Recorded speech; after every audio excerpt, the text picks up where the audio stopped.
प्रभु श्री राम के परम भक्त रहे हनुमान जी रामायण में सबसे महत्वपूर्ण पात्रों में से एक हैं। वो 8 चिरंजीवियों में से भी एक हैं। उनकी भक्ति और शक्ति अपार है। वो भगवान शिव जी के सभी अवतारों में सबसे बलवान और बुद्धिमान माने जाते हैं। मान्यता है कि हनुमान जी प्रभु श्री राम की सहायता के लिए ही अवतरित हुए थे। हनुमान जी ने अपना पूरा जीवन श्री राम की सेवा में बिताया और हर कदम पर उनकी रक्षा के लिए तत्पर रहे थे। हनुमान जी ब्रह्मचारी थे, लेकिन क्या आप जानते हैं कि उनका एक पुत्र भी था। वाल्मीकि रामायण में इससे संबंधित एक प्रसंग का वर्णन भी मिलता है।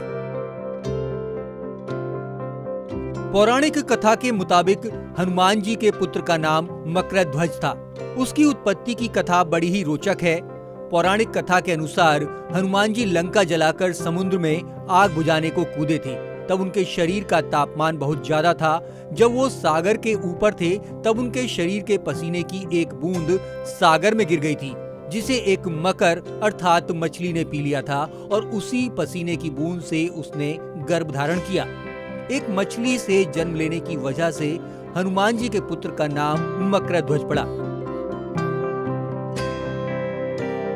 जब पाताल लोक के असुरराज अहिरावण ने अपने भाई रावण के कहने पर प्रभु राम और लक्ष्मण को बंदी बना लिया था और उन्हें पाताल लोक लेकर चला गया था, तब हनुमान जी प्रभु राम और लक्ष्मण को खोजते हुए पाताल लोक पहुंच गए थे। जब हनुमान जी पाताल लोक पहुंचे तो उन्होंने देखा कि वहां 7 द्वार थे और हर द्वार पर एक पहरेदार था।